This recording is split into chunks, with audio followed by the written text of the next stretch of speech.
नाज़रीन programme Hyderabad times सां गॾु आहियां जो मेज़बान ज़फ़र हकड़ो।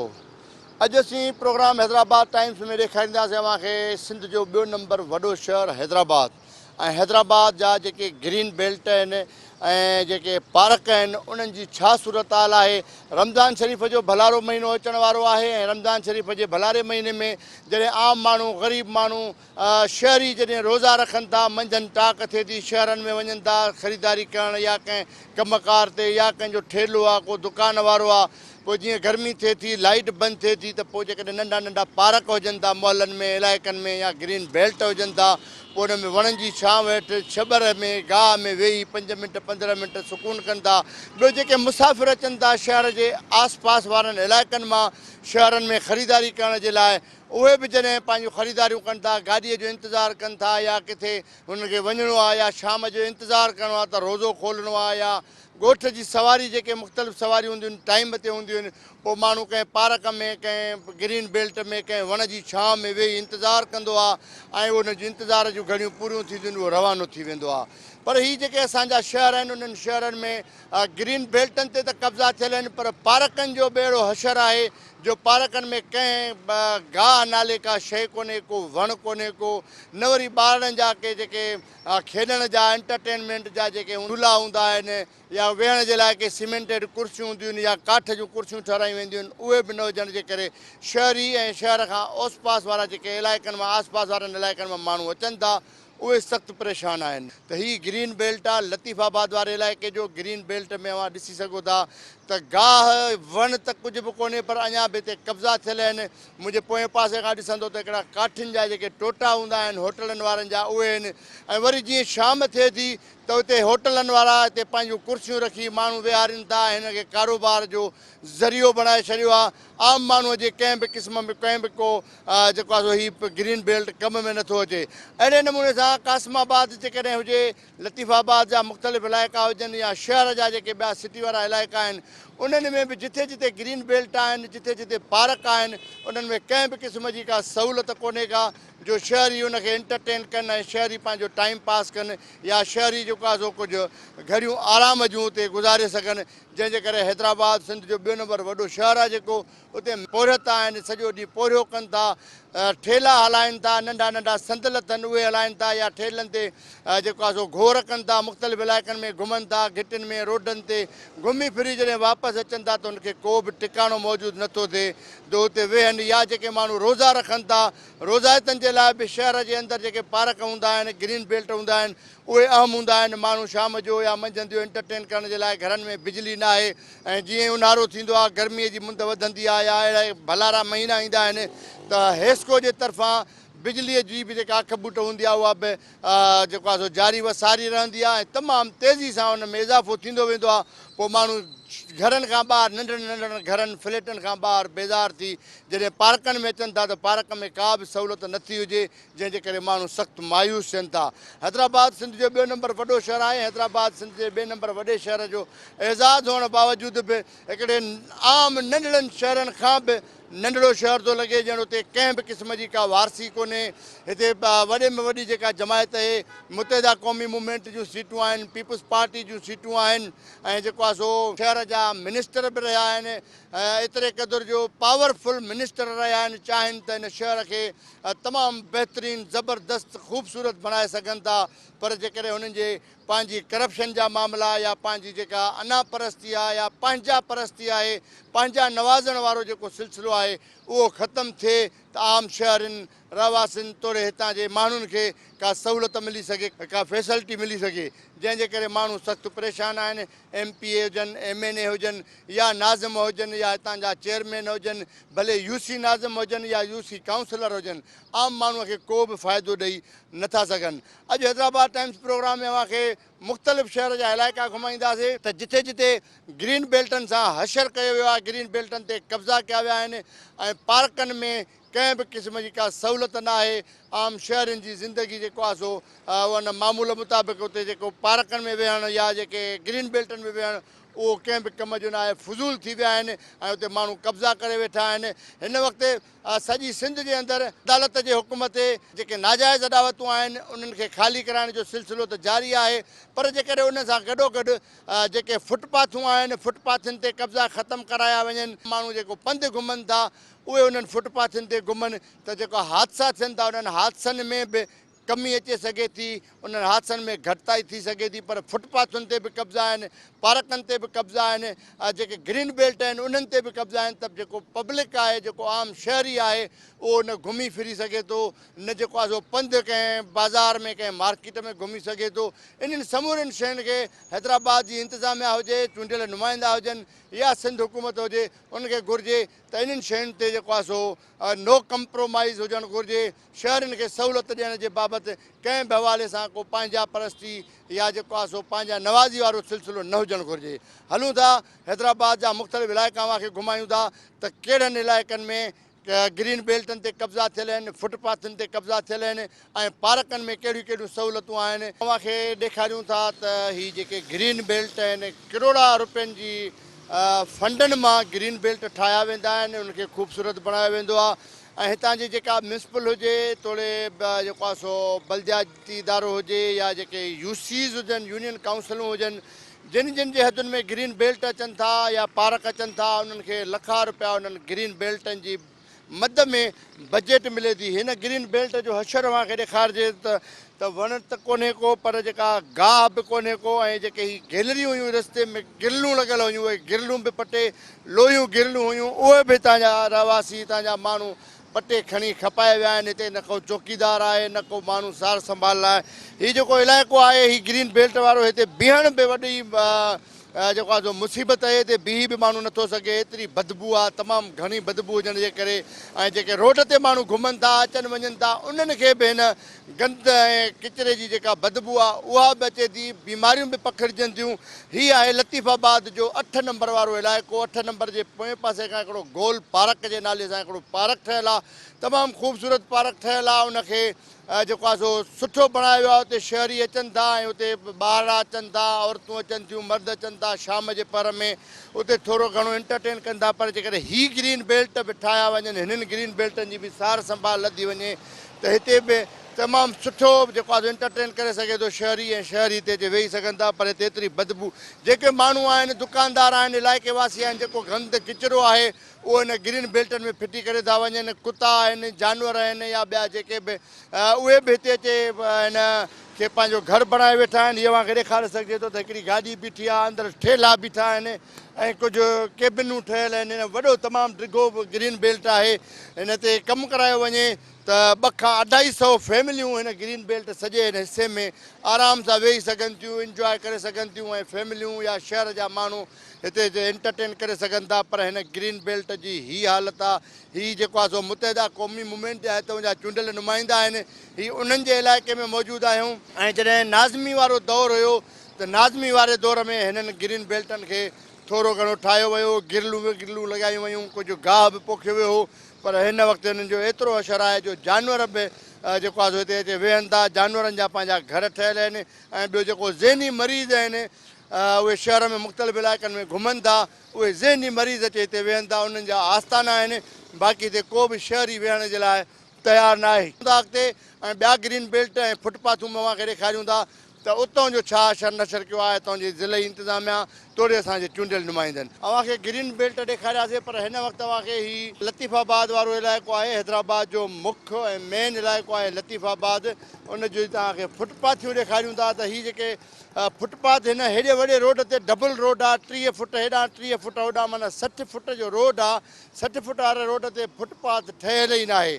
त हीअ ठेलनि वारा जेके आहिनि उहे फुटपाथ जे मथां जेका फुटपाथ वारी जॻह आहे उहो कतार सां बीठा आहिनि। तक़रीबन 100 खां वधीक मुख़्तलिफ़ ठेला आहिनि, जिन में फ्रूट जा ठेला आहिनि, भाॼियुनि जा, या जेके बिरयानी खपाइनि था या जेके ॿिया आहिनि उहे हिन फुटपाथ वारी जाइ ते बीठा आहिनि। हिन हेॾे वॾे ट्रैफ़िक जाम वारे रोड ते जॾहिं पंधु वारो माण्हू अचे थो, औरतूं अचनि थियूं या मर्द अचनि था, या जेॾी महिल स्कूल खे मोकल थिए थी, पोइ ॿार बि पंधि पंहिंजे पंहिंजे घरनि ॾांहुं वेंदा आहिनि। मुख़्तलिफ़ इलाइक़नि जा जेके वेझनि वेझनि इलाइक़नि जा ॿार आहिनि उहे पंधि वेंदा आहिनि। उन्हनि खे पंधि वञण जे लाइ कंहिं बि क़िस्म जी का जॻह कोन्हे।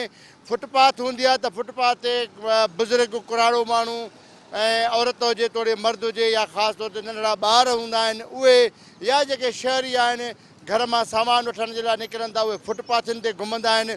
पर हैदराबाद जेको सिंध जो ॿियो नंबर वॾो शहरु आहे उनजे ठहियल फुटपाथनि ते कब्ज़ा थियल आहिनि ऐं तमामु वॾे तइदाद में अहिड़ा रोड आहिनि अहिड़ा इलाइक़ा आहिनि जिन इलाइक़नि में फुटपाथ जो नालो निशानी कोन्हे को। जॾहिं त उन्हनि रोडनि ते फुटपाथूं ठाहे कागज़नि में ॾेखारियूं वेंदियूं आहिनि त हिते फुटपाथ ठाही वई आहे, उनजो हेतिरो ख़र्चु आयो आहे। उहे ख़र्च जेके आहिनि उहे चूंडियल नुमाइंदा या उतां जा जेके मक़ामी इंजीनियर आहिनि या जेके सियासी माण्हू आहिनि या यूसी में कमु कनि था काउंसलरनि खां वठी चूंडियल नुमाइंदनि MP MLA ताईं फंड आहे उहो विराए खायो वञे थो।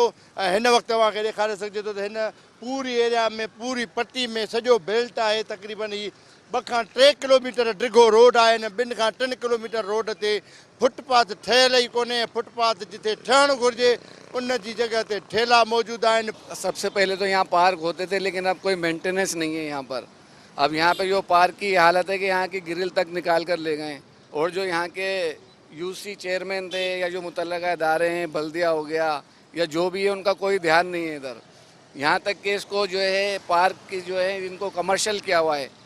आप 7 नंबर की तरफ देखेंगे तो वहाँ होटलिंग के लिए यूज़ हो रहे हैं और यहाँ पर फ्रूट वाले हैं वो यूज़ कर रहे हैं। ना इधर पार्क है, कचरा है, हिरोनी इधर होते हैं, नशा करते हैं इधर बैठकर, कोई ध्यान नहीं है इदारों का। और यहाँ आप शाम में रात में देखें तो हर वक्त आपको इधर नशेई लोग मिलेंगे, जानवर मिलेंगे, कुत्ते मिलेंगे, मरे हुए जानवर यहाँ पड़े होते हैं। तो कोई ध्यान नहीं है तो मुतल्लका इदारों का जो इससे रिलेटेड हैं जिनका ये काम है कि ये करें। और आवाम का ये बेसिक राइट बनता है कि उनके लिए पार्क हों, वो अपने बच्चों को लाएं, तफरी कराएं। कुछ बच्चों के लिए सेहत अफ़ज़ा मकाम होना चाहिए जो कि यहाँ तो बिल्कुल कचरा है, तबाही है बिल्कुल। कुछ समझ में नहीं आ रहा क्या होगा। बस अपील कर कर कर थक गए हम लोग लेकिन कोई सुनवाई नहीं हो रही। ये ग्रीन बेल्ट और पार्क तो एक ठीक है पर पैदल घूमने वालों के लिए जो फुटपाथ बनते हैं, फुटपाथ है अपने यहाँ? फुटपाथ तो एक बनी नहीं हुई है, अगर बनी हुई है तो उन पे कब्जे हुए हैं क्या? फुटपाथ का भी यही आलम है। जो फुटपाथ थी इधर वहाँ सामने उस फुटपाथ पर फूड स्ट्रीट बन गई है कम्प्लीटली। आप देखें मुकम्मल फूड स्ट्रीट बनी हुई है और समझेंगे एक माफिया हो गई है ये तो। हर दुकान के आगे कोई ना कोई फूड का स्टॉल लगा हुआ है, चलने का भी रास्ता नहीं होता है, कोई गुंजाइश ही नहीं है। लेकिन ये सब सो रहे हैं, कोई ध्यान नहीं है इनका। तो इनको चाहिए कि इस पर ध्यान दें, कुछ आवाम को सहूलतें दें ताकि आवाम पुरसुकून हो जाए। जब स्कूल की छुट्टियां होती हैं, बच्चे स्कूल से बाहर आते हैं, जो नज़दीक उनके घर होते हैं, मोहल्ले में एक ही में वो पैदल जाते हैं, तो उनका क्या होता होगा? अक्सर यहाँ पर जो है बच्चे रोड क्रॉस करते हुए या फुटपाथ ना होने की वजह से काफ़ी दफ़ा ऐसा हुआ है कि एक्सीडेंट हुए हैं। कोई स्पीड से कोई कार आती है, बच्चों को लग जाती है या कोई बाइक होती है, तो काफ़ी एक्सीडेंट हुए हैं। उससे बड़ी परेशानी है। फुटपाथ एक प्रॉपर वे हो तो उसमें बच्चे वो यूज़ करें, लेकिन यहाँ कोई सिस्टम ही नहीं है, कोई देखभाल करने वाला नहीं है। नाज़रीन, इहो ॿुधो शहरनि जा वीचार। शहरनि जो चवणु आहे त फुटपाथूं न हुजण जे करे आए ॾींहुं हादसा थियनि था, एक्सीडेंट थियनि था, पीड़सन औरतूं मर्द तोड़े ख़ासि तौर ते जेके नंढड़ा ॿार आहिनि स्कूल जा उहे ज़ख़्मी थियनि था ऐं उन्हनि जो इहो मामूल बनियल आहे। ऐं पार्क कोन्हनि, ग्रीन बेल्ट न आहिनि जंहिंजे करे शहरी एंटरटेन करे नथा सघनि, ॿाहिरि निकिरी नथा सघनि, घरनि ताईं महदूद आहिनि। हलूं था अॻिते ऐं ॿियनि इलाइक़नि में तव्हांखे ॾेखारियूं था, कोशिशि कंदासीं त माण्हुनि सां बि तव्हांजी ॻाल्हि ॿोल करायूं ऐं उते मौजूदु आहे जेका सूरत हाल आहे उहा बि तव्हांखे ॾेखारियूं त छा सूरत हाल आहे, माण्हू कहिड़े अज़ाब में ज़िंदगी गुज़ारे रहिया आहिनि। हलूं था हैदराबाद जे ॿियनि इलाइक़नि में ऐं उते तव्हांखे विज़िट करायूं था।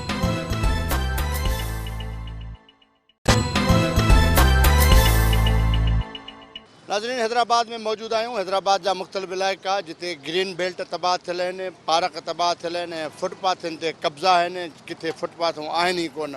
उन सिलसिले में शहरनि सां ॻाल्हि ॿोल जो सिलसिलो जारी आहे। भाई, ये हम बीच शहर में खड़े हुए हैं। हैदराबाद दूसरा नंबर शहर है, सिंध का बड़ा शहर है। फुटपाथ अच्छा नहीं बना हुआ है, कोई ग्रीन बेल्ट नहीं है, कोई पार्क नहीं है बच्चों के लिए, शहरियों को कोई फैसिलिटेट नहीं है किया जा रहा है। कैसे होगा काम? सर, मसला ये है कि ग्रीन बेल्ट वगैरह पिछली जो हुकूमतें थी काफ़ी साल पहले उन्होंने ये बनवाई थी। लेकिन हालिया जो हुकूमतें या जो इंतज़ामिया हैं वो इन पर तवज्जो नहीं दे रही हैं। तवज्जो ना देने की वजह से ये बहुत बुरा हाल है। यहाँ लोगों ने ठेले पार्क किए हुए हैं, गाड़ियाँ खड़ी की हुई हैं, हिरोनी या हीरोइन पीते हैं, नशे करते हैं, लोग यहाँ कचरा फेंकते हैं और ना ही चलने की जगह है। क्योंकि ग्रीन बेल्ट बहुत ज़रूरी है शहरों के लिए, मौसम और आबो हवा के लिहाज से। हम अपने बच्चों को लेकर कहाँ जाएं? यहाँ कोई ऐसी जगह ही नहीं है। ग्रीन बेल्ट ये बने थे, पार्क बना था, सब तबाह बर्बाद है। जो भी इंतज़ामिया है, एमपी हैं, एमएनएज़ हैं, वो इस मसले पर तवज्जो नहीं देते। हमने बहुत जगह एप्लीकेशनें दी, उनको बताया, तस्वीरें बनाकर उनको कहा कि आप एप्लीकेशन आप आएँ, विज़िट करें। कोई इंतज़ामिया नहीं आती हैं यहाँ पर। ये तमाम तबाह हाल बर्बाद है। हिरोनी नशा कर रहे हैं, काउंटर पड़े हुए हैं, ठेले पड़े हुए हैं। लोगों ने अपनी दुकान जो है कि ग्रीन बेल्ट और फुटपाथों पे बना ली हैं, होटलें बना दी हैं रात को और दिन के शाम में। लेडीज़, ये बहुत बड़ी मार्केट है, जामा किलात मार्केट, लेकिन लेडीज़ के लिए यहाँ चलने की जगह ही नहीं है। लेडीज़ इतनी परेशान होती है इस एरिया के अंदर। उसके बाद जो है रोडों पे रक्शे आ जाते हैं, रक्षों के बाद यहाँ कुर्सियाँ लग जाती हैं। ना तो हम गाड़ी पार्क कर सकते हैं, ना अपने बच्चों को खिला सकते हैं, ना लेडीज़ का आने जाने का रास्ता है। अब आप देख सकते हैं जगह जगह कचरे के ढेर हैं, कोई हुकूमत तवज्जो नहीं है। एचडीए वाले, उनके गटरों का पानी निकला हुआ है, उबल रहे हैं पानी। अब पानी निकलने की वजह से और रास्ता जो है कि कम हो जाता है। मजबूरन जो है हमें गंदे पानी में से गुजरना पड़ता है, कचरों के ढेर लगे पड़े हैं, इन कचरों में से जाना पड़ता है।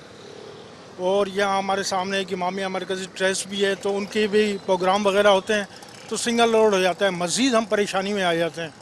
अगर ये सफाई ना हो जाए, सफाई का फुकदान ख़त्म हो जाए, इंशाअल्लाह ताला ये एरिया ऐसा होगा कि आप आएंगे देखेंगे तो बोलेंगे वाकई में एरिया है।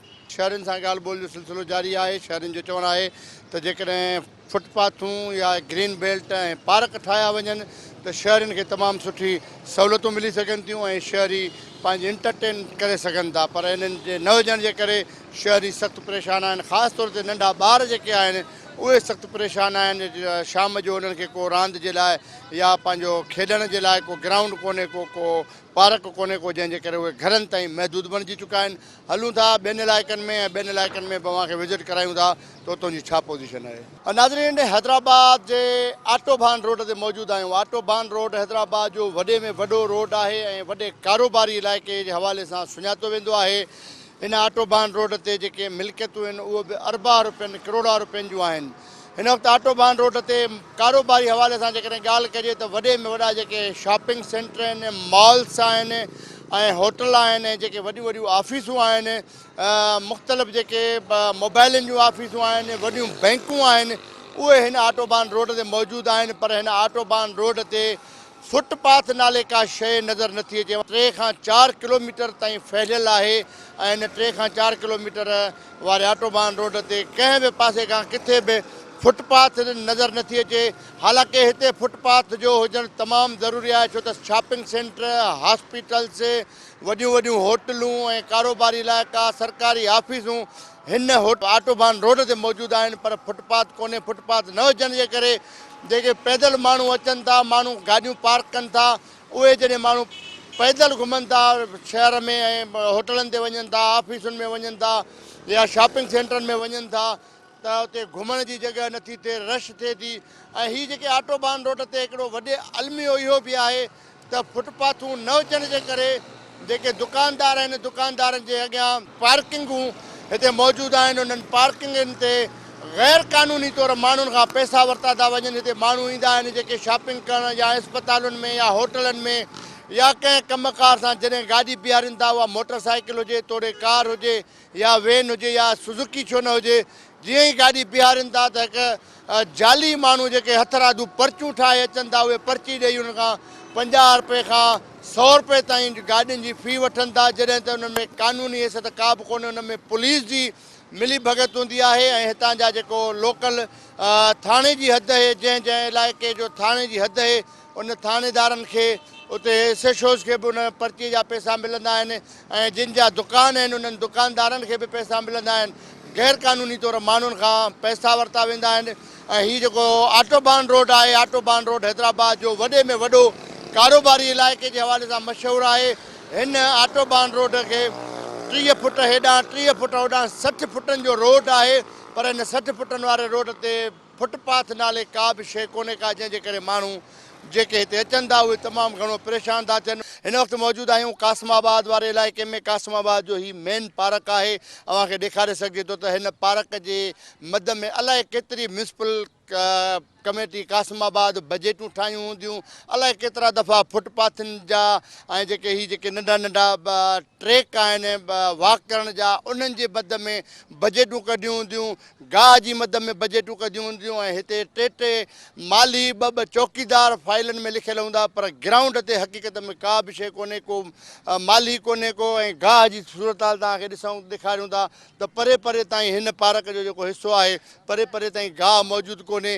गाह न हुजण जे करे ऐं सावक न हुजण जे करे हितां जा इलाइक़े जा नौजवान जेके आहिनि उहे क्रिकेट खेॾनि था ऐं क्रिकेट खेॾनि था, पंहिंजा मज़ा वठनि था। बहरहाल हूअं जंहिं शइ जे लाइ हिनखे ठाहियो वियो आहे त पार्क हुजे, पार्क में फैमिलियूं अचनि ऐं फैमिलियूं कहिड़े बुनियादनि ते ईंदियूं का शइ नज़र नथी अचे। हीअ कासमाबाद आहे। हितां जे चूंडियल नुमाइंदनि खे कंहिं बि क़िस्म जी का परवाह कोन्हे का त शहरी जेके आहिनि उन्हनि खे कहिड़ियूं कहिड़ियूं सहूलियतूं मौजूदु आहिनि या न आहिनि, शहरी कीअं ॾुखिया आहिनि सुखिया आहिनि।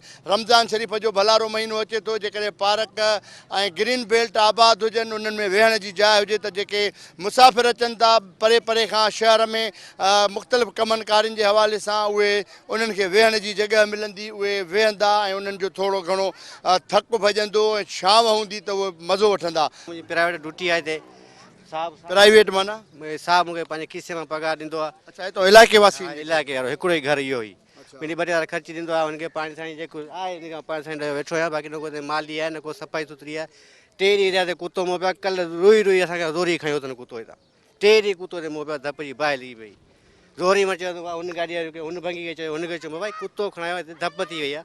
पोइ आया आहिनि वॾा कुतो खणी उछलियो।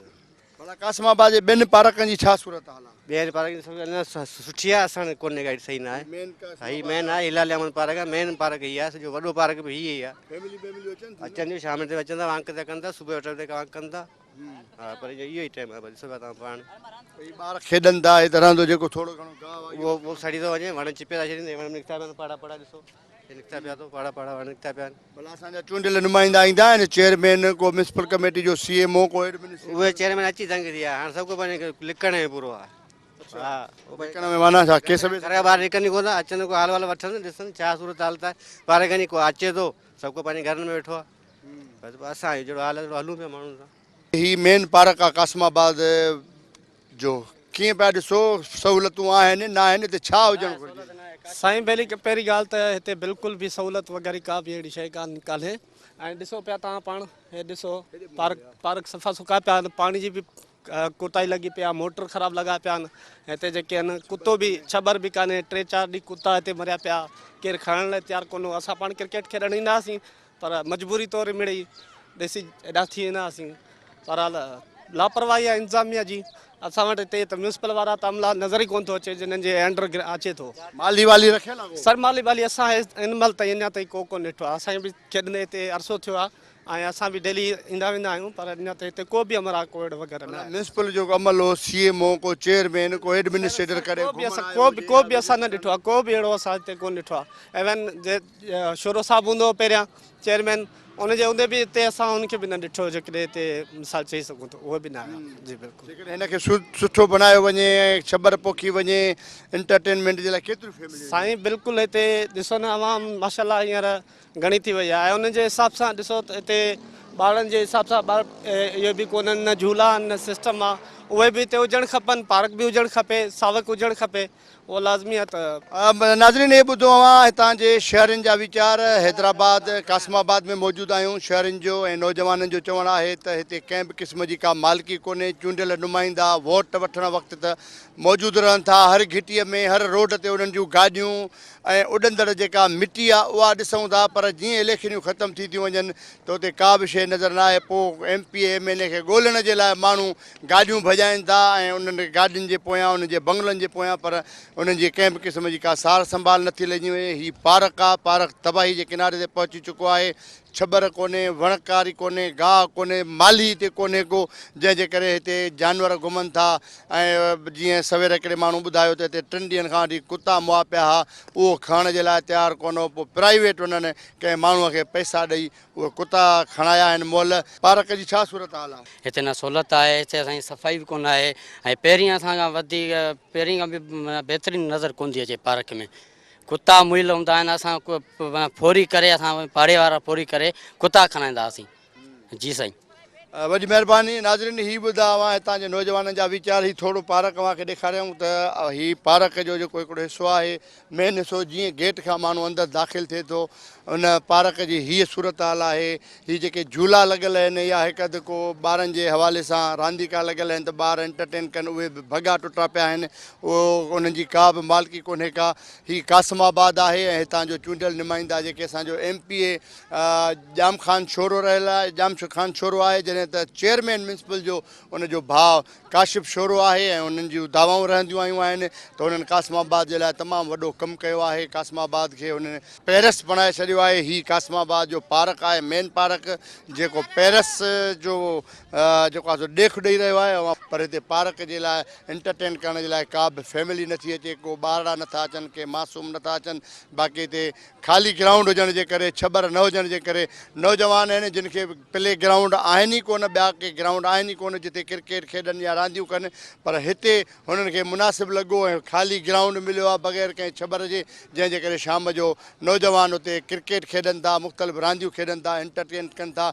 बाक़ी हिन वक़्तु मजमूई तौर ते हैदराबाद जा जेके बि इलाइक़ा आहिनि, लतीफ़ाबाद हुजे, सिटी हुजे, तोड़े कासिमाबाद हुजे, उन जा पार्क, ग्रीन बेल्ट ऐं फुटपाथूं कब्ज़नि हेठि आहिनि। उन्हनि में कंहिं बि क़िस्म जी का सहूलियत कोन्हे, जंहिंजे करे हैदराबाद जा शहरी सख़्तु परेशान आहिनि।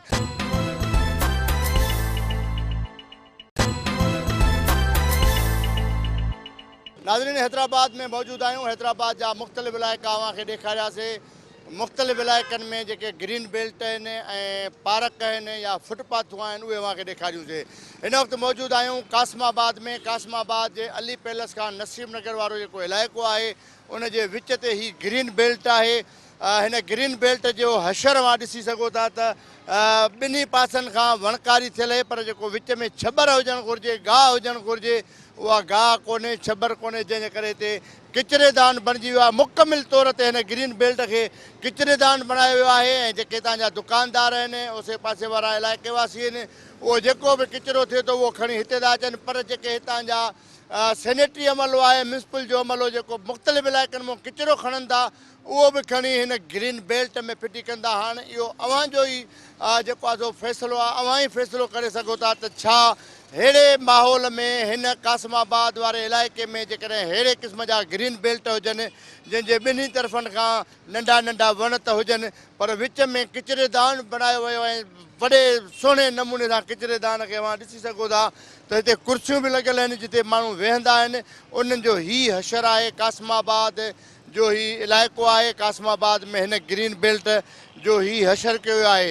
हलूं था वरी बिल्कुलु हिन जे ई बैक साइड ते ॿियो हिकिड़ो ग्रीन बेल्ट आहे। इन ई पटी सां उहो ई साॻियो, उहो बि अव्हांखे ॾेखारियूं था त उन सां कहिड़ो हितां जी इंतिज़ामिया हशर नशर कयो आहे ऐं इंतिज़ामिया माण्हुनि जी केतिरी परगोल लथी आहे, शहरनि जो केतिरो ख़्यालु रखियो आहे त शहरनि खे सुख सां विहारिजे, शहरनि खे सुठो माहौल ॾिजे, हवादार माहौल ॾिजे, त जीअं शहरी पंहिंजी सेहतमंद ज़िंदगी खे अञा बि वधीक सेहतमंद बनाइनि।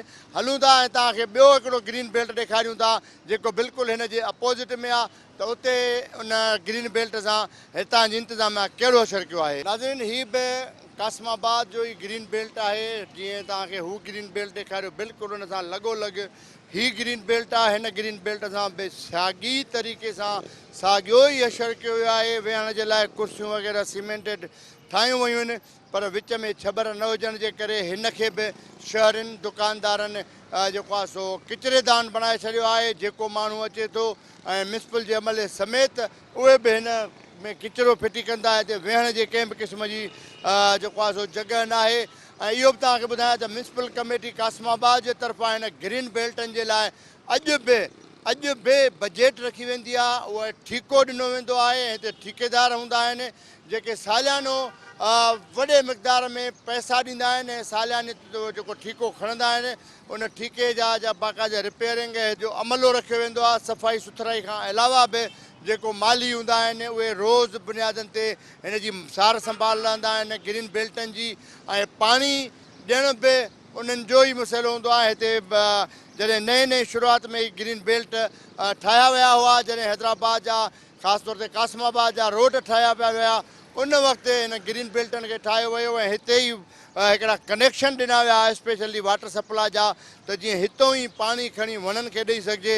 उन कनेक्शननि जो बि को नालो निशान कोन्हे। उहे जेके कनेक्शन ॾिना विया हुआ उहे बि हिन ज़मीन में पूरजी विया आहिनि मुसलसिल हिते गंदगी हुजण जे करे ऐं हिन ग्रीन बेल्टनि जी सफ़ाई सुथराई न हुजण जे करे मुकमिल तौर ते ग्रीन बेल्ट ख़ाली थी वई। खारदार तारूं लॻायूं वयूं आहिनि ॿाहिरां। खारदार तारूं लॻाइण जो को जवाज़ ई कोन्हे, छो त अंदरि का छबर न आहे, अंदरि को गाह कोन्हे, वणकारी कोन्हे, त हिते को जानवर कीअं ईंदो या माण्हू कीअं ईंदो, उन हवाले सां ई खारदार तारूं त लॻल आहिनि। ऐं हितां म्यूनिसिपल कमेटी हिन जा ग्रीन बेल्टनि जे मद में बजट ॾींदी आहे सालियानी ऐं ठीको थींदो आहे। उहो ठीको बि अञा ताईं हलंदड़ आहे, पर हाणे उहो कंहिंखे आहे, कीअं ॾिनो आहे, केतिरे में ॾिनल आहे, त केतिरो अमलो माली आहिनि, उहा ठीके जी रक़म काॾे वञे थी, इहा हिन इंतिज़ामिया खे ख़बर, ज़िले इंतिज़ामिया हुजे, तोड़े म्यूनिसिपल जी जेका इंतिज़ामिया उनखे ख़बर हुजे त हीउ कासमाबाद तव्हांखे ॾेखारियोसीं त कासमाबाद जो बि असांजे चूंडियल नुमाइंदनि केतिरो हशर कयो आहे, जो कासमाबाद जा ग्रीन बेल्ट ऐं पार्क गंदगी जो घर बणिजी विया आहिनि ऐं कचरेदान बणिजी विया आहिनि। इहो तव्हांखे ॾेखारे सघिजे थो। कासमाबाद जी मौज़ूद शख़्सियत ऐं सियासी कारकुन असां सां इरशाद ख़ासकेली गॾु आहे, उन सां ॻाल्हि ॿोल कयूं था। इरशाद, हीअ कासमाबाद या हैदराबाद सिटी, लतीफ़ाबाद, जेका बि हैदराबाद जा इलाइक़ा आहिनि असांजा चूंडियल नुमाइंदा, उन्हनि जी कारकर्दगी असांखे पार्कनि मां ग्रीन बेल्टनि मां मिले थी ऐं फुटपाथनि ते कब्ज़ा थियल। इंतिज़ामिया छा थी करे, चूंडियल नुमाइंदा छा था कनि ऐं हिन हशर में कीअं माण्हू ज़िंदगी गुज़ारींदो? सिंध टीवी जी ऐं वॾी शुक्रगुज़ार आहियां जो तव्हां इहा अखि रखी आहे सॼी हैदराबाद ऐं ख़ासि करे कासमाबाद, छो त असांजो इहो होम घर आहे कासमाबाद। त तव्हां कासमाबाद जो ग्रीन बेल्ट त छा, पर कासमाबाद जा तव्हां वॾा वॾा पार्क ॾिसो जिते फैमिलियूं वेही नथियूं सघनि, उते नशाई वेठा आहिनि, इंजेक्शन हणण वारा वेठा आहिनि, मवाली ऐं अमूमन करे ग्रीन बेल्ट। तव्हांजो कैमरामैन पोयां ॾेखारे अॻियां ॾेखारे त हिते ग्रीन बेल्ट जी एॾी हालत ख़राबु आहे, पर हितां जो को बि मालिक न आहे कासमाबाद या हैदराबाद जो त अची उन शइ खे संभाले। हिते ज़ुल्म लॻो पियो आहे, कंहिं बि का बि इंतिज़ामिया जी कन ते जूं बि नथी चुरे। सो मां तव्हांजे तवसुल सां इहो हितां जे नुमाइंदनि खे चवंदुसि त ख़ुदारा अवाम जो ख़्यालु कयो, कासमाबाद ऐं हैदराबाद जी अवाम जो ख़्यालु कयो। गटर खुलिया पिया आहिनि, ॿार पिया मरनि, कुता छुड़ विछड़ लॻा पिया आहिनि, ॿारनि खे अलाए केतिरनि खे तव्हां ॾिसंदा हूंदो त रोज़ चक था लॻनि, उहो वैक्सीन बि न आहे हॉस्पिटलनि में। पर ठीकु आहे, तव्हां इन्हनि शयुनि नंढी नंढी शयुनि खे ॾिसंदा। रोज़ो हाणे रमज़ान पियो अचे, रमज़ान में पोज़ीशन इहा आहे त किथे वेहण जी जॻह ई न आहे। रोज़ा था किथे वेहनि, किथे छा कनि, पर मां त सम्झां थो ॾाढो इंतिज़ामिया नाहिल थी वई आहे। त हिननि ते फौरी एक्शन थियणु घुरिजे ऐं असांजे पार्क ऐं ग्रीन बेल्ट जो सिस्टम ठहणु घुरिजे। इंतिज़ामिया खां अलावा चूंडियल नुमाइंदनि जो बि वॾो फ़र्ज़ु थिए थो। हीअ जेके म्यूनिसिपल जा इदारा आहिनि, हैदराबाद में लतीफ़ाबाद में बल्दिया जो सिस्टम आहे, बल्दियाती उम्मीदवार, चेयरमैन, एडमिनिस्ट्रेटर, ऐं हिते म्यूनिसिपल चेयरमैन, हिन महिल चेयरमैन त कोन्हे को, पर एडमिनिस्ट्रेटर मुक़ररु आहिनि। पर उन्हनि जो छा रोल आहे? भाउ, एडमिनिस्ट्रेटर माल जे पोयां हूंदी आहे, उहो पैसा ॾियो अचनि था ऐं हिते अची उहो माल कमाइनि था।